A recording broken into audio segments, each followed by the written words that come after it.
Bonjour à tous, bonjour Oh, Jean-Philippe. hello, Comment ça va aujourd'hui? En forme? très en forme. Et bah super, parfait. Bonjour à vous de nous retrouver en ce mardi midi 30. Merci beaucoup d'être là sur ce live avec en la compagnie de Jean-Philippe sur le thème de l'entrepreneuriat, hein, puisque vous le savez, tous les mardis, nous allons aborder un sujet propre à l'entrepreneuriat, vous qui êtes entrepreneur ou qui souhaitez le devenir.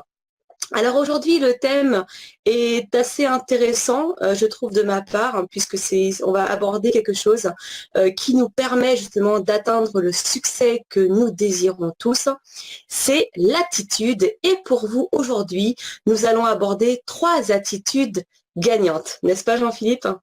Et il y en a bien plus, mais on pourrait déjà démarrer avec trois. Tout à fait. Alors la première à laquelle on pensait hein, tous les deux, c'est tout simplement, là on va parler de physiologie, hein, c'est la posture que l'on doit avoir pour être un bon entrepreneur et justement pour entreprendre des actions au quotidien. Alors quelle est cette posture, toi Philippe, que tu adoptes? Dis-nous un petit peu au quotidien, comment tu te tiens, comment tu es? Alors, en fait, je ne peux pas dire que j'ai une posture physique particulière, ça aurait presque pas de sens. Mais ce qui est certain, c'est que notre état d'esprit, nos valeurs, je dirais notre personnalité, elle se reflète aussi dans la manière dont on se maintient. Et c'est parce que ça communique des informations en fin de compte, hein, et, la communication ne se réduit pas qu'à ce qui est dit verbalement, c'est plein d'autres choses. Donc c'est clair que un entrepreneur, par définition, c'est quelqu'un qui euh, prend position en fait dans la responsabilité de sa vie et puis dans l'élaboration de ses projets, dans le déroulement de son entreprise. C'est quelqu'un qui prend position en permanence. Il doit prendre des décisions, il doit souvent trancher et on n'imagine pas un instant que quelqu'un qui prend parfois des décisions difficiles les prend complètement courbé sur lui-même ou je ne sais pas, un peu avachi, etc. Quoique ça pourrait peut-être exister. Mais bon, l'idée est la suivante, c'est que si on se sent pas en veine en fait d'entreprendre ou en tout cas de lancer sa journée avec tout son lot de défis qui peut la composer, parce que voilà, la vie d'un entrepreneur, c'est beaucoup de défis et de challenges. Ce qui va vous aider, c'est de recourir en fait à la physiologie. C'est ce que commençait de dire Sabrina, c'est-à-dire commencer par respirer autrement, par vous maintenir peut-être un peu plus droit. C'est vrai que par exemple de faire du sport, ça aide pour ça. Et les gens qui font beaucoup de sport n'ont pas besoin de travailler là-dessus. Parce que ça devient presque naturel que la respiration, la physiologie soit gérée différemment, en tout cas plus sainement dès lors qu'on fait un peu plus de sport, que si on n'en faisait pas. Et c'est clair que ça va impacter en fait cette posture. Alors, est-ce que c'est une attitude gagnante? Peut-être, mais ça, chacun peut en discuter. Moi, je pense qu'en tout état de cause, les leaders que je rencontre, d'une manière générale, et je dirais dans tous les domaines, hein, il n'y a pas que dans l'entrepreneuriat, il y a des leaders vraiment dans tous les domaines, c'est des personnes qui, je dirais, alors, le mot est peut-être un peu fort, mais et c'est des personnes avec un certain charisme. Et le charisme, il s'ancre en fait dans le physique. Voilà, ça passe par le physique. Voilà, c'est pas que du physique, mais ça passe par du physique. Voilà. Donc, et dans le physique, il y a cette idée de se tenir droit, d'avoir une respiration physiologique euh, qui soit, comment dirais-je, plus plus ressourçante, hein, et qui se transmet en tant que telle. Les gens ne voient pas comme, Tout à fait. comme en quelque sorte comme une personne ressource. Et d'ailleurs, je m'arrêterai là, un leader, c'est une personne ressource. Qu'est-ce que tu entends par personne ressource? C'est une personne qui donne envie, en fait, Ouais, sur laquelle qui montre l'exemple. c'est une personne qui aide à résoudre des problèmes, qui répond à des besoins.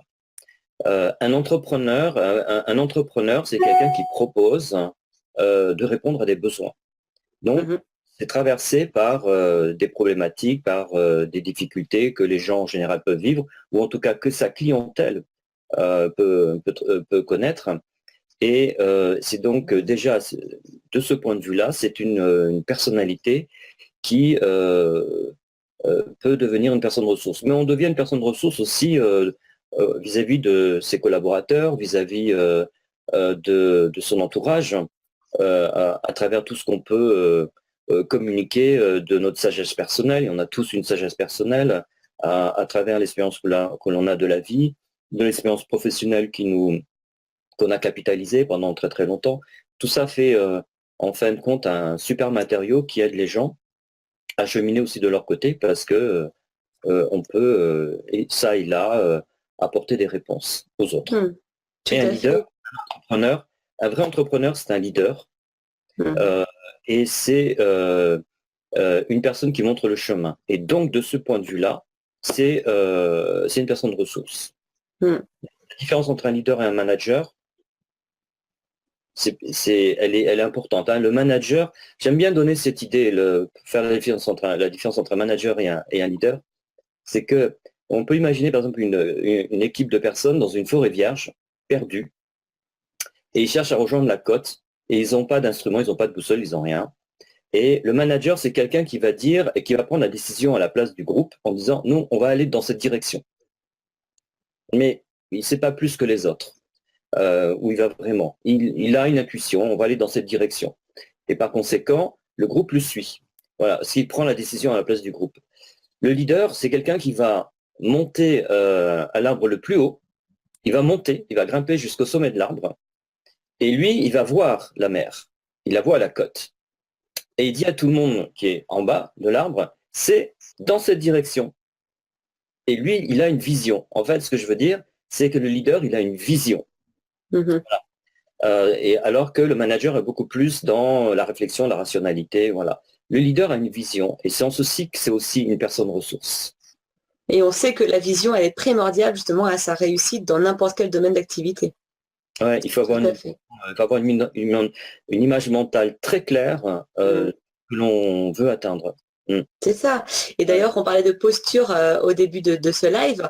Le leader, il aura une posture quand il marche, il aura la tête haute, voilà, les épaules bien décontractées, quelqu'un qui est sûr de lui, qui marche dans la rue. On sait que c'est quelqu'un, voilà, on ne peut pas le savoir, mais on pourrait deviner que c'est quelqu'un qui a de la réussite parce qu'il a cette posture de confiance en lui, alors que imaginons, voilà, ça arrive à tout le monde, on marche la tête baissée, on a les épaules qui sont toutes recroquevillées, alors que quand direct on se tient droit, on a l'état d'esprit en fait qui change, qui switch directement grâce à cette posture. Et je l'ai testé plusieurs fois, des moments, voilà, des baisses de morale, tout ça. À partir du moment où on se tient droit, directement, le cerveau, il redevient positif et ce qui permet de passer à l'action et d'entreprendre les actions qu'on a entreprises justement. Mm. Ça aide, c'est sûr, Sabrina. Mais en même temps, il ne faut pas tomber dans ce que moi j'appelle dans ce que beaucoup pourraient appeler du comportementalisme, euh, selon lequel il s'agirait d'adopter un comportement et puis là, comme par magie, on va créer Bien quelque sûr, tout à fait. chose. Ça non plus.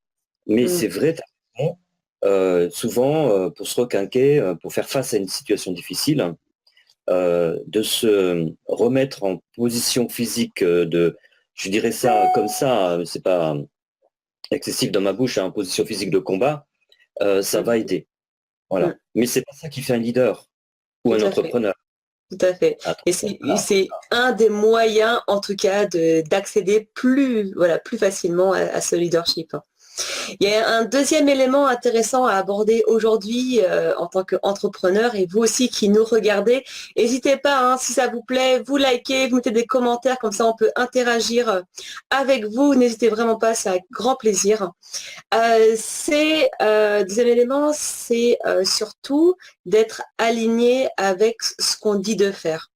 Donc pour ça, on doit s'organiser, on doit planifier des choses, on doit avoir des objectifs, ça c'est très important et ça va être un thème qu'on abordera très bientôt justement sur son organisation hebdomadaire.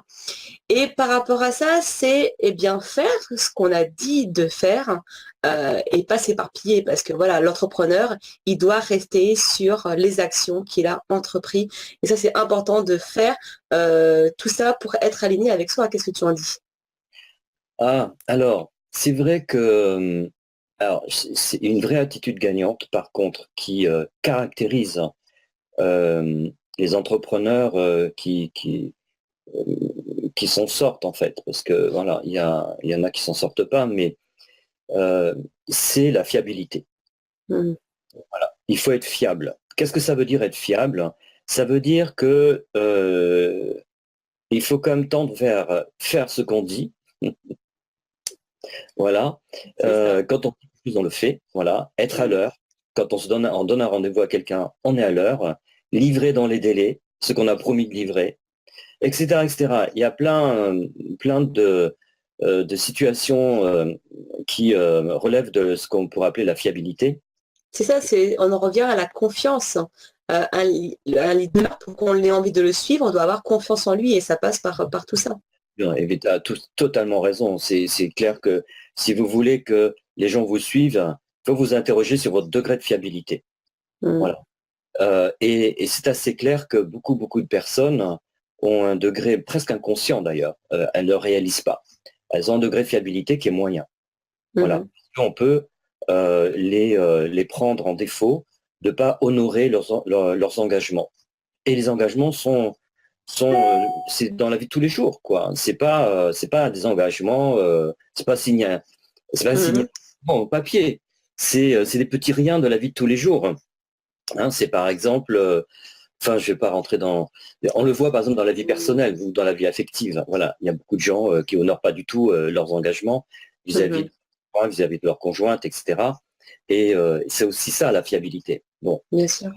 On a évidemment le droit de se désengager, mais ça se prépare, ça s'annonce, ça se légitime, ça se discute. Voilà, on rompt pas comme ça des engagements sans rien dire à personne, juste parce que on fait comme si on était tout seul sur la terre. Voilà. Donc, dans le business, la fiabilité c'est fondamental.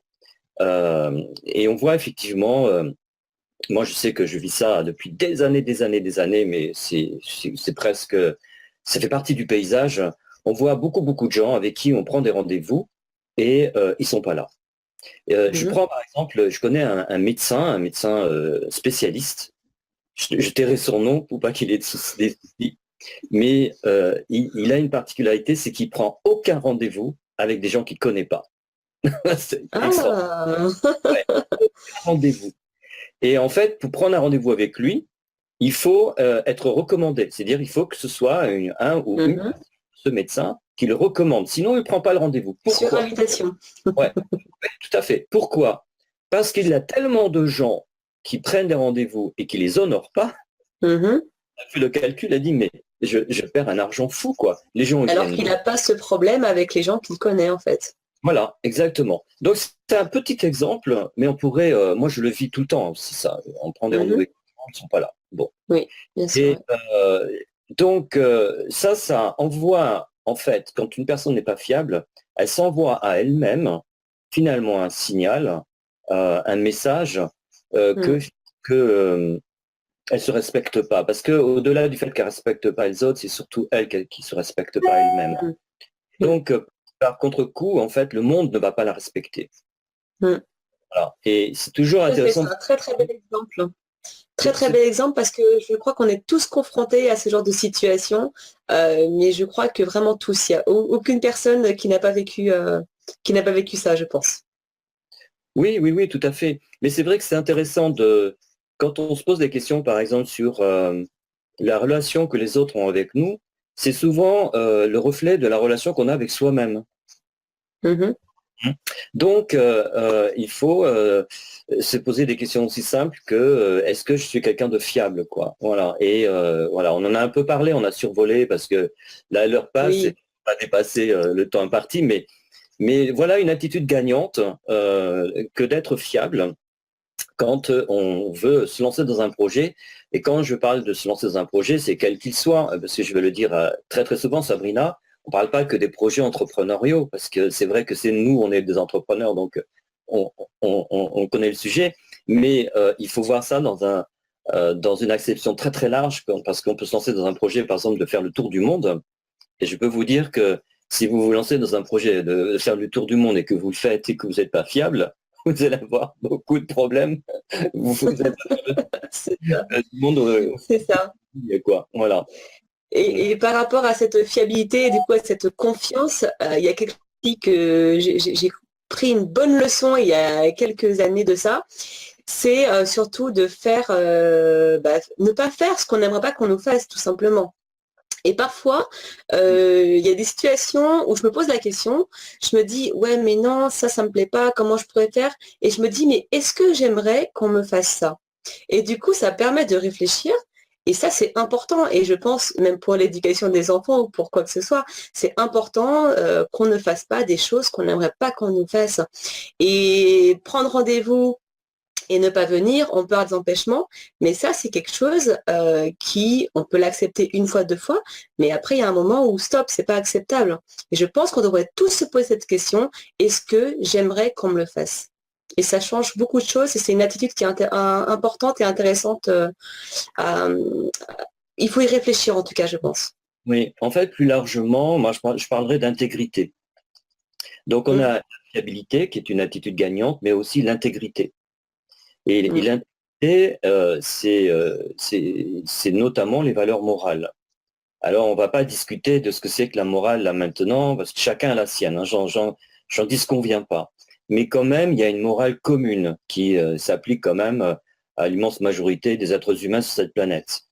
Et tu as raison de le dire, c'est que quand on est en train, en tout cas dans le business, quand on est en train de, je ne sais pas moi, de vendre des produits, ou en tout cas d'être dans une démarche qui va passer par faire des choses aux autres qu'on ne voudrait pas on fasse à mhm, nous-mêmes, ben là, il y a il y a probablement un souci d'intégrité.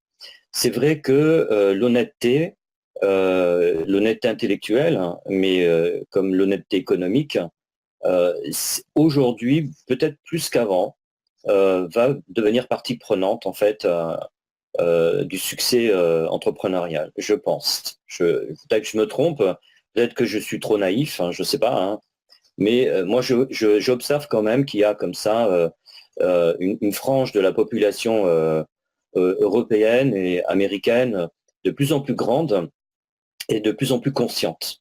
Consciente que voilà, euh, il faut, euh, il faut respecter la planète, il faut respecter notre environnement, il faut faire attention à ce qu'on mange, il faut arrêter de nous polluer. Donc en fin de compte, il y a cette espèce de respect des choses et de soi-même et des autres qui prend de plus en plus d'importance et qui constitue ce que moi j'appelle l'intégrité, même si on pourrait rajouter mm. bien plein d'autres choses à propos de ça.